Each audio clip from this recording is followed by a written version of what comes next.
Well, again, welcome to Grand Rounds. I'm glad people found this place and got the message, hopefully. So once again, we've had a great line of speakers and we're going to continue, and this is no exception. I'm very happy to introduce you today. You probably already know him, but I'm happy to introduce Hild Bernstein, who comes to us originally from Princeton, then to Harvard Medical School. He says that he's very nostalgic about this room because I guess in '72 you remember sitting here when you came here as a medical student. And he's been here ever since. He's on clinical faculty here at Harvard and also here at the BI. He's a principal mentor to students here as well. He's the co-founder of the program of Psychiatry and Law here and at Mass Mental. So he's had a long and distinguished career here. Many awards, including 2 Salomon Awards. Good going with that. That's very impressive. He's also also doing something at Vanderbilt as well, right? Working as a dean or getting the honor of being a dean's lecturer there. I'm really interested to hear his talk today. He's going to be telling us about healthcare from hell to here. So I'm sure that's off to a good start. Thank you very much for speaking, though. Thank you. Yeah, I feel that I'm in heaven.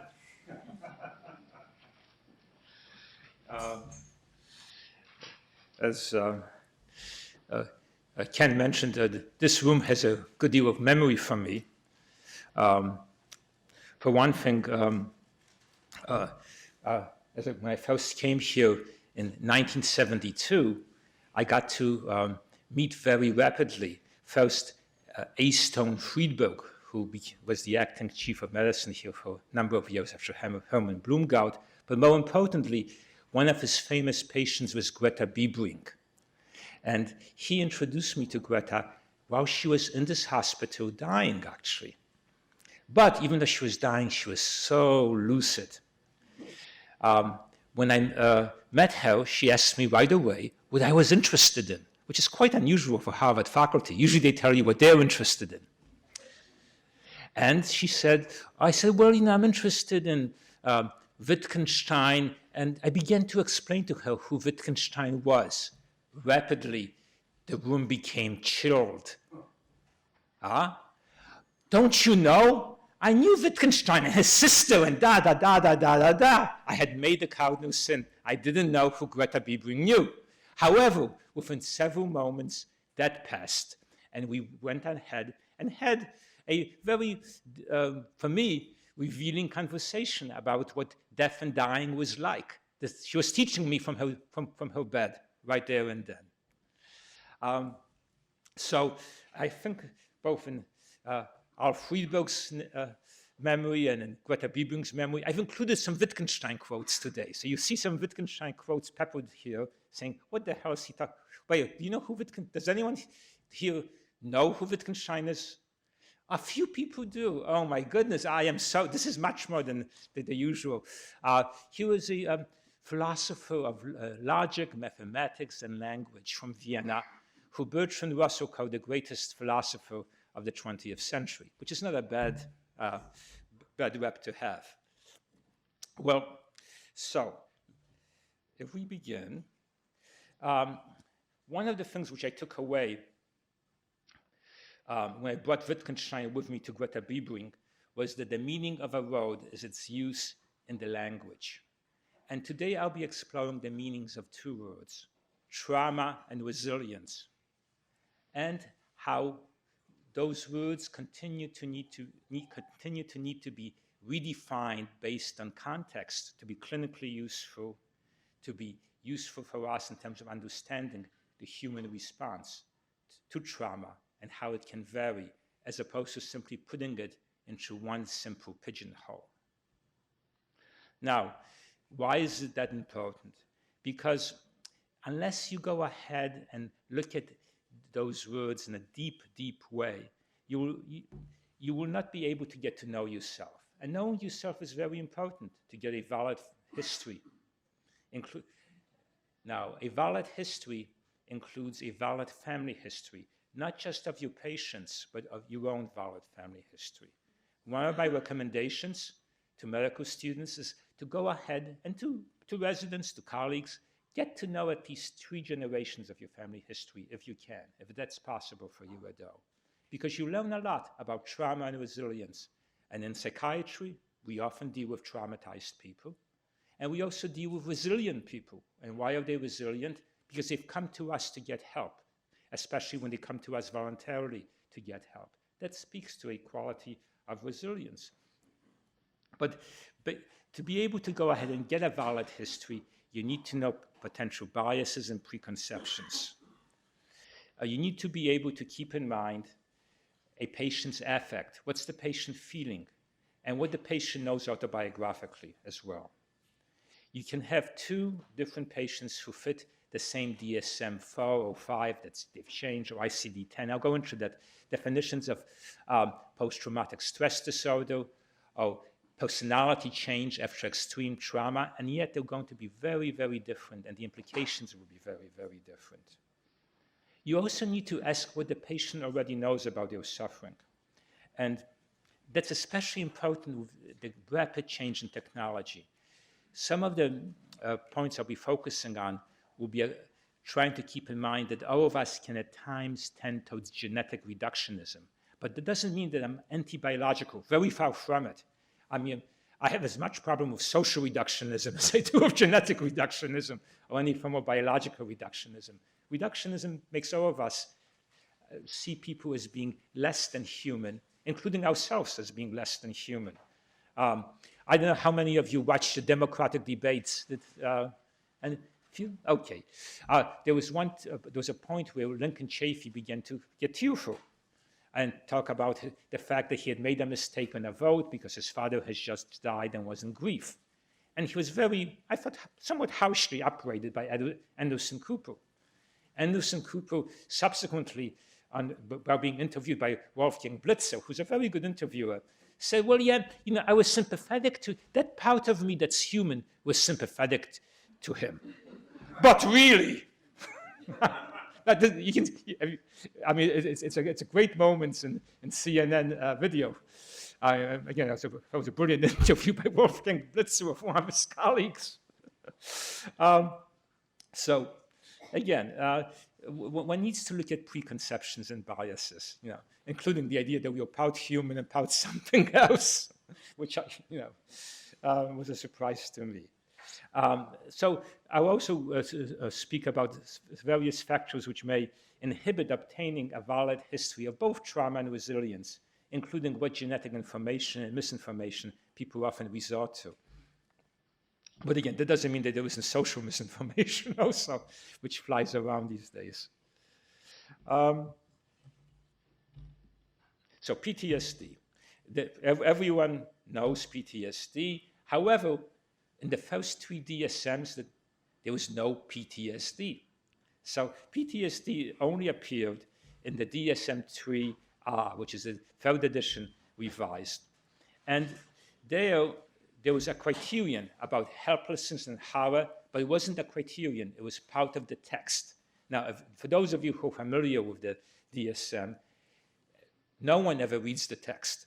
People just look at those bullet points. And I'm guilty of this with these slides here, but please forgive me. So the end result was that, yes, there was something in the text about helplessness and horror, but it was the bullet points which stuck and which were imprinted in people's minds. And by the DSM-4 and the DSM-4 TR, A2, the helplessness and horror part of post-traumatic stress disorder, was made into a bullet point and was made into a mandatory bullet point, which means that you really had to look at. You could, when you're training, but beyond training, it became something which became a focus for evaluation and for treatment planning. However, guess what happens by the DSM-5? Helplessness and horror disappear from post-traumatic stress disorder. So we now have PTSD, where, yes, it's a criterion, but it's not a mandatory criterion. And why did it disappear? Well, it disappeared because some people working at the Veterans Administration said, hey, we see soldiers here, and they don't feel helpless. They don't feel horrified. They're trained to be soldiers. That's what. Now, if you go ahead and stretch beneath the surface, which I have, I have with a study group which included Katya Pivorova, who some of you may know. She was a fellow here, a couple of South Shore Harvard Medical School residents, Yen Tanaka and Mike Tang, and also Mike First. I know how many of you know Mike First. Some of you do. He's going, by the way, the good news is he's going to be the editor of the DSM 5.1, 5.2, 5. So it's going to come back. That's the good news. Because when we went through all the reasons why the helplessness and horror was removed from the DSM, it turns out it was usually a matter of bad data collection and bad interviewing. So of course, you're a soldier, and some young whippersnapper says, hey, well, you're feeling helpless and horrified. Come on, no, I wasn't feeling helpless and horrified. I get these flashbacks. Yeah, that's true, because, oh my God, but I never, never felt that. But if you actually, and the second reason, which is a very good reason, is that if you look at prognostic indicators, at what point does PTSD become chronic, become debilitating, become impairing? Helplessness and horror are among the best, if not the best, prognostic indicators. Now, at some point, it also turns into a character change, which unfortunately is still not in the DSM. And generally, it's when you have helplessness plus humiliation over a prolonged period of time, even after the acute, the horrifying event is over. So first, we get helplessness and horror back into the DSM, and I'm hoping that we can move to the ICD-10 and begin to look at the trauma as part of a trauma spectrum, where on one end you have very discrete events, such as occur with post-traumatic stress disorder, and on the other end you have character change, which occurs subsequent to helplessness and humiliation over an extended period of time. Again, the other piece of good news is one that maybe rays of sunshine with needing to use the new coding system is you can actually use the ICD-10 code for catastrophic character change. So to the extent that it's encoded now, it's part of the code, it's in principle something which should be not only reimbursable, but can be a focus for treatment. So I'm going to skip the PTSD and DSM-5 slides. You can all find the DSM. And I'm sure you're all familiar with it.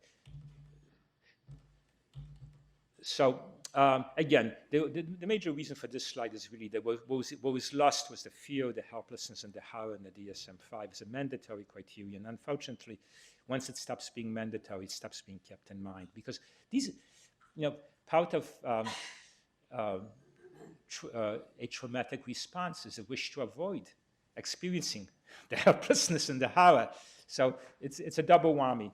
It's not something which is going to be easily accessible to people. So I'm going to go through all these. You don't need to, these are just the DSM-5 criteria, which again are easily available. And when we compare it with the ICD-10 criteria, just for PTSD itself, what you see in the ICD-10 is that there's more of a focus on avoidance, basically. There's one sort of takeaway from it. Let me see here. So we look at, So you see here, it only requires symptoms of actual preferred avoidance, which is really quite different than the kind of DSM-4-ish. And the 5 incorporates avoidance, and makes avoidance a focus, which I think is actually not all got lost in the DSM-5. That's one of the ways in which I think the DSM-5 is an advantage. Now, this is what most of you may not be familiar with, even those of you who are steeped in psychiatry, which is the ICD-10. How many of you are familiar with enduring personality change after a catastrophic experience? Horrible abbreviation, EPCACE. Oh, any of you familiar with that as a designation? Yeah, I mean, and here's a room of people who are very mentally health sophisticated. It's not something which most people in the US are very familiar with. Although again, when you go to Europe, you go to other places, it's something which is very much a focus for treatment and very much a diagnosis to be considered. The criteria include personality change that just keeps on going and going, the impairment criterion, at least 2 years, but then presence of features not previously seen, and this is absolutely vital. It's not simply someone who's, had problems before the experience, after the experience, nothing has changed, but something which has continued, including a hostile or mistrustful attitude towards the world. And that, right there, is probably the cardinal feature of it. You can call it paranoid, but it ain't quite paranoid. It doesn't quite capture what happens. In fact, some of these people, as you see with some people who are paranoid, can be extraordinarily naive in some way because their focus is in the wrong direction. It's almost there's social withdrawal, which tends to occur. And of course, the feelings of emptiness or hopelessness, which go along with someone being chronically demoralized. And that chronic feeling of being on edge. Estrangement, that's a major. And again, but what's interesting about this is if you look at any major mental illness, any major medical illness, which is chronic and life-threatening, you may see some of these features. People's personality do change. I think, in fact, Greta Biebring wrote a paper how with chronic medical illnesses, sometimes personalities, especially, do change. The person's feeling helpless and humiliated. So, we've been through this. So how does enduring personality change after a catastrophic experience compare to PTSD? Again, the first time it was introduced was in the ICD-10. And then the primary characterological feature is this criterion A, which is this chronic, hostile, mistrustful attitude. How specific the criteria are, again, that's yet to be determined. But one of my hopes is that the more this diagnosis begins to be a focus for our treatment, and it also becomes a focus for our research, so we can talk about how specificity and what the meaning of this is.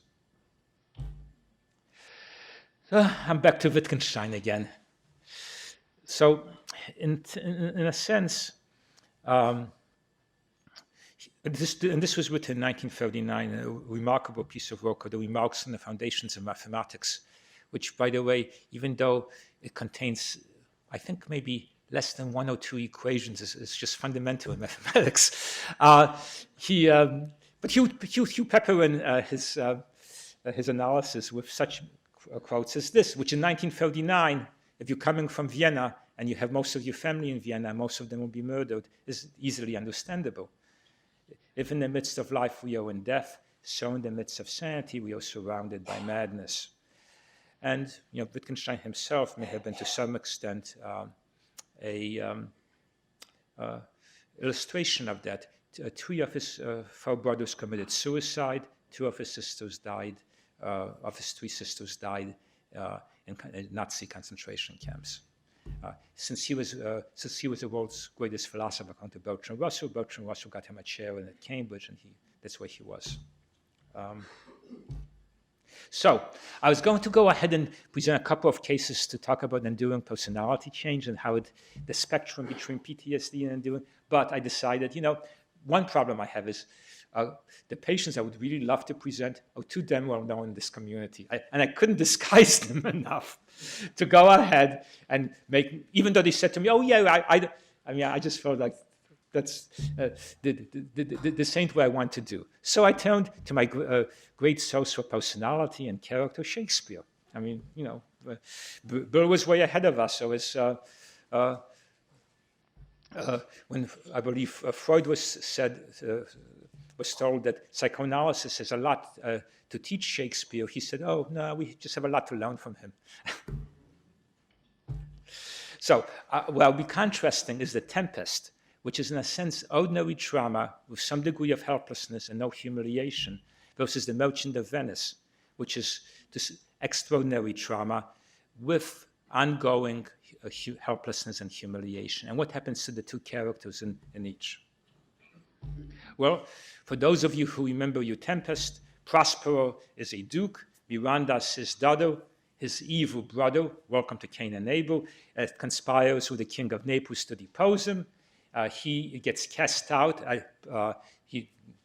It's meant that he and his daughter should drown. You know, it was a drowning accident.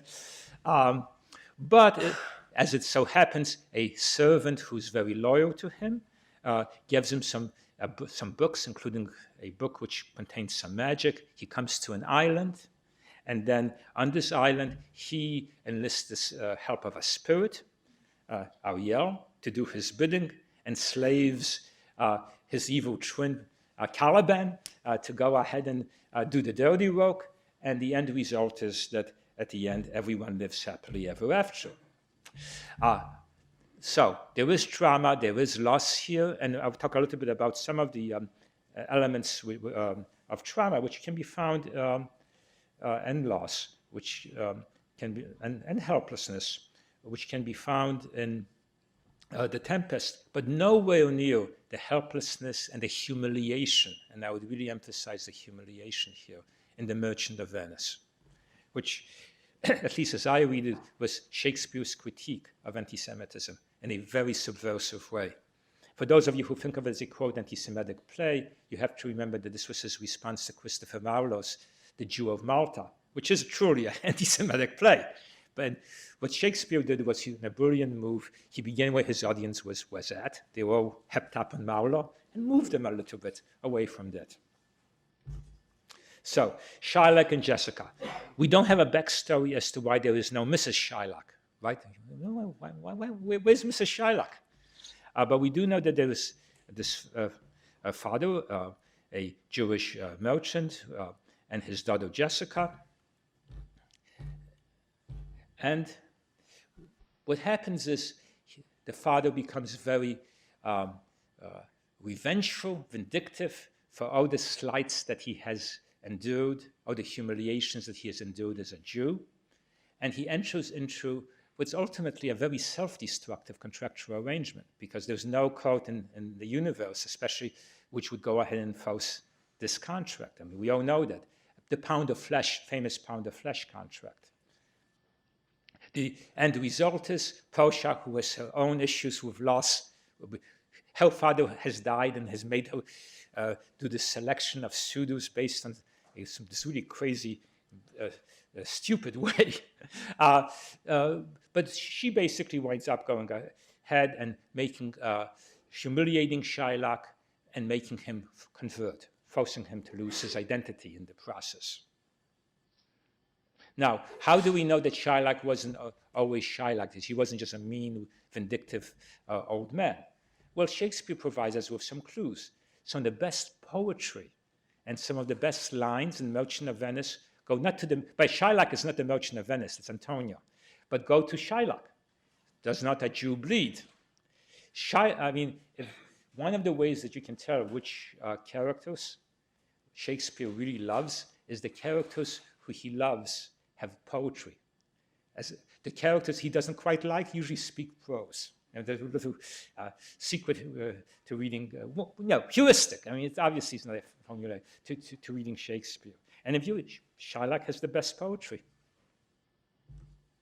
So the contrast between the two. One situation where there is helplessness and horror, and another situation where there is helplessness and humiliation and horror. We have the added addition. So with Prospero, he's able to protect his daughter from a tragic loss of both her mother. We know that there was no Mrs. Prospero again here. And also, he is able to regain his identity as the Duke. He eventually gives up magic. Shylock, however, cannot do so. Both Shylock and Jessica, they each lose their identity. They each lose their ties to the community. So, how is that inevitable if you have prolonged trauma? I mean, the quick answer is no, it's not. It's always what you bring to it. One of my favorite painters was also another patient of A. Stone Friedberg. He had the best set of incredible patients. This was the painter Hyman Bloom that he introduced me to very early on. And Bloom, well, for those of you who enjoy reading Harlan Cotter in the New York Times, the art critic, is the only guy he ever compared to Rembrandt. I mean, the guy was just an incredible, incredible painter. But part of what he painted was emotion and expression. And this is a rabbi, a very frightened rabbi, who's clearly running away. He's fleeing but he's holding on to knowledge, to the Torah. He hasn't stopped being curious. He hasn't stopped being creative. So even in the midst of fear, in the midst of horror, this rabbi has not become Shylock here. He's not become concrete. I mean, what's he holding on to is the knowledge. It's not some piece of gold or something like that that he's holding on to. So what are the clinical implications? The tempests basically have PTSD with resilience. It's one end of the spectrum. You do have helplessness to some extent, but not total. You have aloneness, but not total. There's a servant who is able to help him. Whereas, by the way, for those of you who remember your Merchant of Venice, the servant betrays Shylock and his daughter. Though there is conflict between father and daughter in the Tempest, it's speakable. They talk about it. And revenge ultimately takes the form of living well. He marries off his daughter to the prince who's going to go ahead and save everything. And even though there was post-catastrophic disintegration of the self, so with Prospero, you have this magical self, the Ariel, and this basically pretty mean and savage self, the Caliban. It ultimately, and even though Prospero engages in magical thinking, which some people who have experienced PTSD and helplessness do, it doesn't stick, it doesn't stay. At the end, he breaks the wand. The magical thinking is given up at the end, whereas the concrete thinking that we see with Shylock is never given up. And so the magician's wand is broken. So Prospero eventually gets to age gracefully, and he's able to deal with the traumas of aging, including having your daughter get married, for God's sakes. Now, with the Merchant of Venice, what we have is enduring personality change with no resilience. We have the loss of Shylock's wife, Jessica's mother. It's unspeakable. It's not even alluded to in any way in the context of the massive psychic trauma of anti-Semitism. There's such a focus on the outside trauma that the internal trauma cannot be focused on. Revenge takes the Confucian form of two graves being dug. Confucius said that if you want to take revenge, you better dig two graves, one for the person you want to put into the grave and the other one for yourself. The surrounding community is basically anti-Semitic and hostile. And again, if you read Shakespeare's depiction of the surrounding community, it's far more greedy and voracious than simply where Shylock is coming from. There's no trust. And there's lots of concrete thinking. And finally, he winds up losing his identity. He winds up identifying with the aggressor. He becomes one of the Christian community he's forced to do that. So, again, I said that this is inevitable. This doesn't have to happen, even when you have conditions under which there is helplessness and horror and humiliation. But this is, again, where it's important to be able to obtain a multi-generational family history and to also know your own multi-generational family history. If you do not, you tend to go ahead and on the side of reductionism. And that, especially for people who already are mistrustful, if a patient feels they're being dehumanized by you, even if you don't mean it, and you're trying to be helpful, if a patient feels they're being reduced by you, overly projected onto you, which can also happen, that's the end of the therapeutic alliance. It's just ain't going to happen. The conversation is going to stop. And again, this is true not only for people who have experienced such horrors, external horrors as I'm speaking about, but I've worked with one patient who has somewhere in the autistic spectrum disorder for over 30 years. And he would sit there and we would meet 3 times a week, and every once in a while he would go ahead and tell me why, as a Jew, I was bullying him too much. He was quite anti-Semitic, even though he was a genius. We made some progress. He got married. I would hear some good things from him, but he was very highly recognized in his community. Eventually, from a totally unrelated source, he suddenly died. It was totally unrelated to anything psychiatric. I got a phone call from his wife saying, "You have to come to his funeral." Oh, he couldn't say enough good things about you.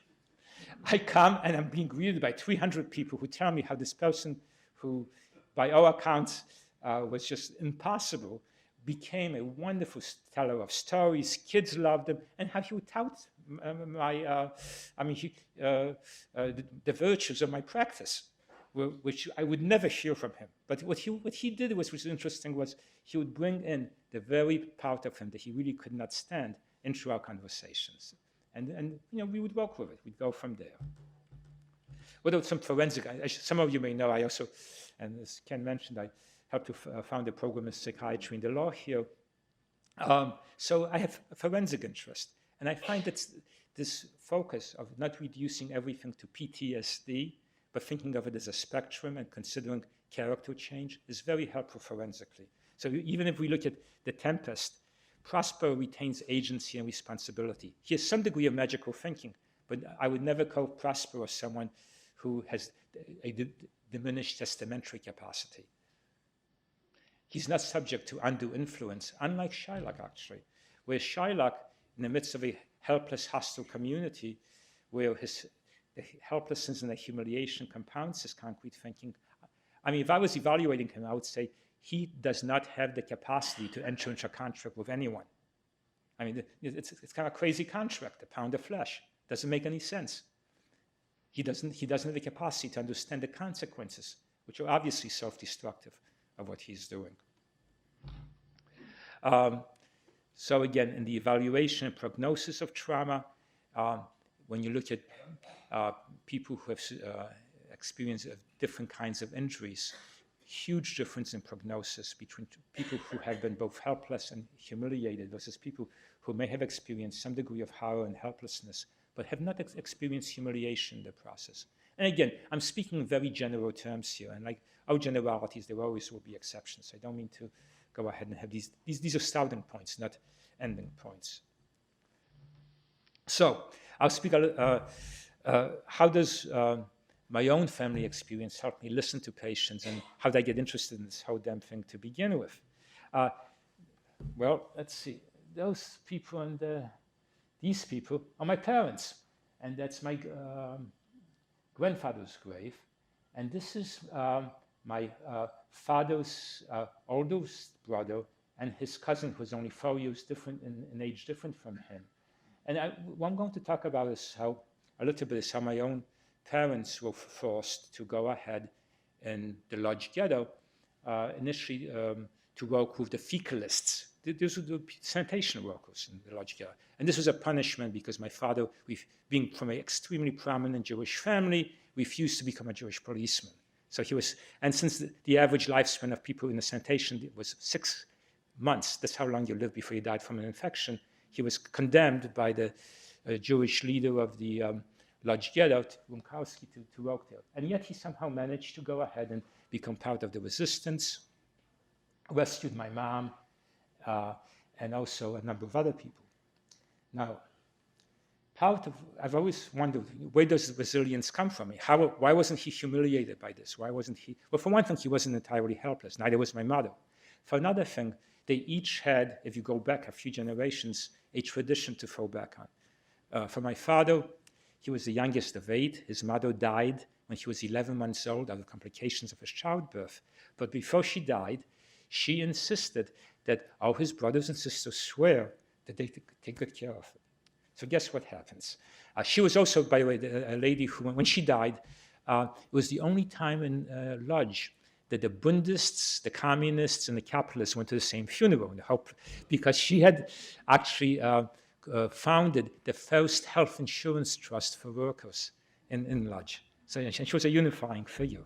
So sure enough, his brothers and sisters rallied around him. I know this not from my father, but from his cousin, who I had a chance to meet later on, and who told me how all the brothers and sisters made my father be just the beloved kid, which is quite a trick when you've killed your mother on your birth, right? So it was quite I think it speaks something as far as she was concerned. For my mother, she was the one, she came from her father was a master furniture maker, but there were different social classes, and yet my mother knew that my father was to be trusted because his reputation, his family's reputation in the community was good. So There's stories which I could go into and details I can go into which talk about the degree to which you're able to trust each other people are able to trust them. But we don't have enough time, and that's another talk, so I'm going to move on here. So we go back to the idea of how can you be curious, how can you be creative, how can you trust people, even in the midst of helplessness and horror when someone's trying to humiliate you.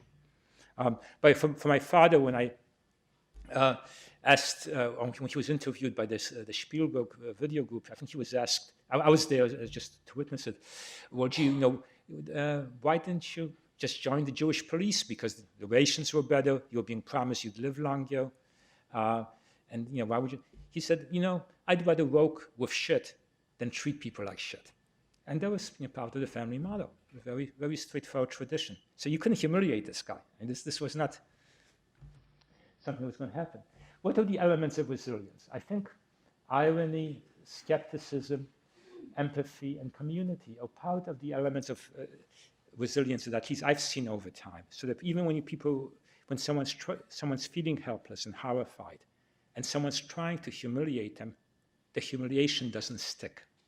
It's simply not there. Now, others have done much more careful studies, and here's a whole range of Holocaust survivors of factors that they themselves consider to be, and I won't go through all of this, but at least, those are some beginnings. Irony, right? Does our insurance cover? The funny thing is that irony actually existed in the ghettos themselves. One of my favorite books is a book of jokes which were told during the Shoah, during the Holocaust, by Jews in the ghettos. And he was one of them. One German physician to a colleague, Heil Hitler, second physician, why don't you do it? Heil means heal in German, so playing with puns, playing with ambiguity, playing with language, not giving up on that, keeping it speakable still. What's amazing is that the same kind of irony was used. I could see with Greta Biebring when I talked to her, she was dying, even when facing death. I mean, that's the ability to use irony in the midst of that.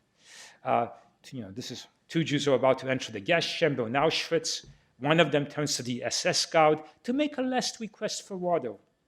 All of a sudden, Shamoishe, says his friend, don't make trouble. Now, isn't that a wonderful example of being able to laugh at your own tendency for denial, and maybe if I don't make trouble, everything's going to be okay, as long as I don't make trouble. Skepticism. There won't be again, there was always an element of skepticism in people who I've seen go through horrendous experiences where there is helplessness, and there is horror, there's a social context for humiliation, and yet there's, the old playground, I am rubber, you are glue, names bounce off me and stick onto you. That's sort of, come on, what's this? So I won't go into that. Empathy. Now, this is not empathy, by the way. This is sympathy, and there's a major difference between the two, for those of you who care. But, and empathy is not usually found in a pill. This says, for those of you, empathy, compassion. I have medication for that. Again, not being, I prescribe medication, honestly, I do. But the empathy is not prescribed. It's how you prescribe it. It's not the pill itself. And then community. And again, the people who, I like people who are able to go ahead and overcome humiliation, create a community. I'm going to skip over the next section because we don't have enough time for it, and I want to get to the final section about some factors today, including genetics. So I'm going to skip over about the large gather, some of the details of that. The fecals, that's my mom over there again. But anyway, we'll skip over that. Well, the one thing they were able to accomplish, by the way, for those of you who in the large ghetto, one of the things was they couldn't obviously bring in food, but they were able to do a really great job of sanitation. Look at the number of people who died at the beginning of the ghetto, which was this is between May and December of 1940, 1,911. Look at the number of people who, once they were able to get going on sanitation, died the whole of next year.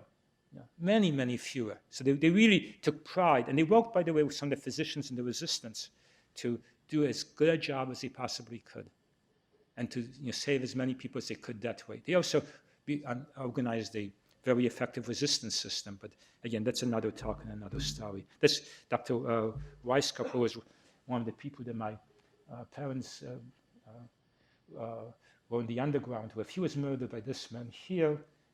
This tale ends happily, by the way. I got to interview the Jewish medical student who dissected him after he was hung. And she said, I did it so happily. Her mother was also in the ghetto. So.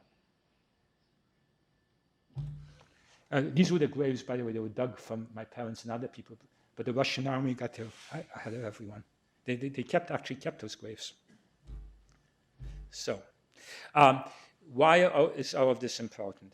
I'm delighted that today there was one of the medical students who I've worked with, along with her mentor, Dr. Hildebrandt is here. She looked at doctors who were able to not go with the flow, when it was easy to go with the flow, and to avoid helplessness and to avoid horror, and even to avoid humiliation by simply complying and doing the wrong thing instead of the right thing. And guess what? Harvard Medical School this year, for the very first time in the 40 years of the Semmelweis Awards, actually had a presentation on an ethical issue. And Ivana here, so is Dr. Hildebrandt. And I think that says something about the fact that we are beginning to recognize that medicine, the practice of medicine, is full of ethical quandaries. It's traumatic. There's no question. If you practice medicine well, you'll be encountering trauma. You just don't get away from it. And to be able to make the right decision in the face of trauma isn't something that we're all born with. I mean, it helps to go ahead and to get to know yourself, to get to know your family history, to identify those sources of strength for yourself. In the medical school admissions process that I've been active in on and off over the past 30 years, again, what I tend to look, when I've been active in it, I've always tended to look for this quality of resilience, people who've been able to come back. And it's amazing what family histories you hear. People who were given up for dead at birth, who somehow managed to survive and then now want to go ahead and become doctors.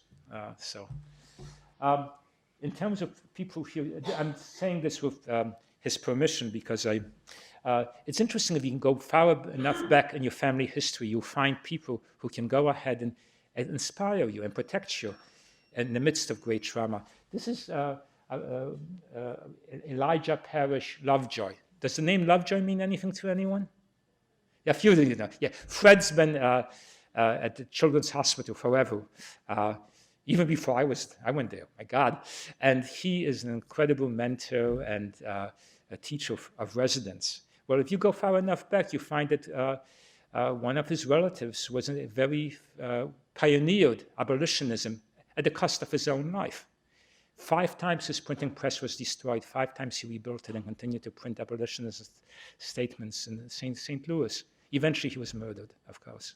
So again, that kind of courage and ability to be able to go against the flow, because St. Louis wasn't very abolition-friendly in those days, is something to really learn about as you go back in terms of your own history. Now, this may be in a way of saying something which one of my own mentors, friends, and colleagues has often said. An additional heuristic for medical ethics, for being able to work with traumatized people of any kind of this, never worry alone. You don't want your patient to worry alone, and if you're worried about your patient, you want to be able to find a way of sharing that rather than simply concealing or hiding that. Focus on the informed consent process. Now, this is all that much more important because with technology, we have a variety now of genetic tests for psychiatric drugs, and sure enough, they spell hope, but they also have huge doubts. We've actually, I know if Michael Young is here or not. Michael, you're all here, great. Another wonderful Harvard medical student who, these students tend to be my best teachers. By the way, do you know the difference between the students and the faculty at the medical school? Anyone know the difference? No, it's even worse than that. The students learn enough to graduate and leave. With the direct to patient laboratory test reporting, The issue is when patients get genetic tests, for example, and sure enough, there's going to be genetic tests. And by Beth Daly's, for those of you who haven't read Beth Daly's article in the Boston Globe, I would really say, please read it. It's a great article about how widespread the fad of using genetic tests to go ahead and prescribe psychiatric treatment programs is. And the reality is we just don't know enough about it. I mean, it can be helpful, it can guide, but to say the genetic test says that this is the drug I should switch you from this drug to that drug. You know, anyone who says that is basically washing their hands of responsibility, which is to do a complete clinical evaluation before you decide to make a drug change. But again, that happens a good deal of the time. I think, you know, it's amazing how it seeps down, how it becomes part of the folk psychology.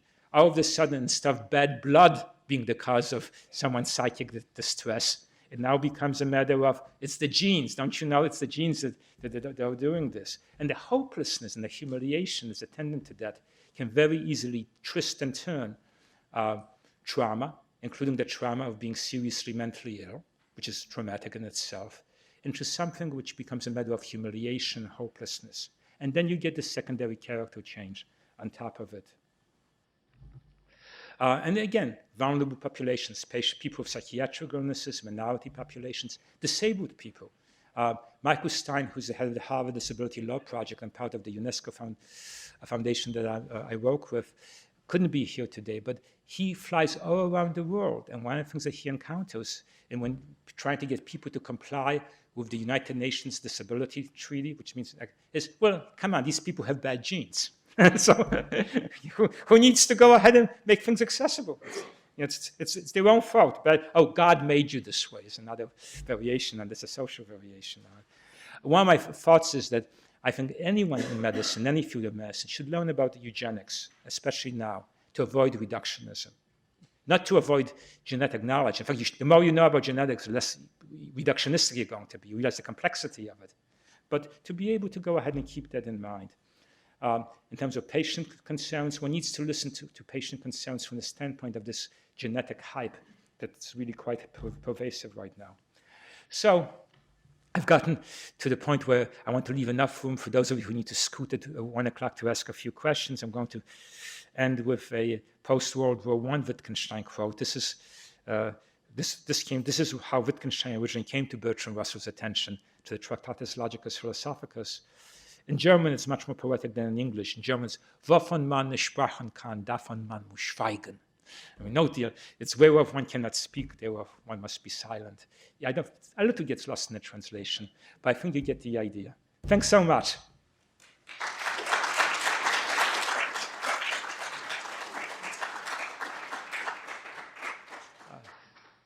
We'll try to stop in about 5 minutes or so, but those of you who need to leave earlier, feel free to do that. We'll try to stop right at 1. Any thoughts or questions? Comments? Can I touch you to silence? Wait. No, I'm pointing at the screen. Yes, that's right. That's right. It's not me, it's Wittgenstein and the genes. Yeah, Tony. Yeah. Of the people who abuse, there must be a range of these people. Can some of them be traumatized by either what they're doing or the results? And what is the difference between them and the abusers who just carry on like it's usual business? The two differences stand out. One of them is the degree to which people can either dissociate or compartmentalize, put things in different. So the commandant of Auschwitz, who apparently was not, would go ahead and go home and listen to Bach very easily, very in a relaxed manner. There were German soldiers who would write home saying how difficult it was. There's one famous letter which survived from the Ukraine saying you can't imagine, but think of this kind of self-pity mention. It was so difficult to go ahead and shoot the first baby that was thrown up, but then it became easier and easier. This is writing to his wife, you know. What's a soldier to do? So the repetition very often leads one to lose perspective. Very often the people who do bad things but still say, ouch, you know, I'm doing something wrong here, are people who at least have some history of family ideals somewhere there. There was someone who would say, you're doing something wrong, that they've internalized. But some people, if they have internalized it, they've dug them so deeply into their grave, there's just there's nothing, no awareness. Bill. Thank you very much, Harold. You mentioned in passing that physicians are exposed to trauma and not necessarily traumatized themselves.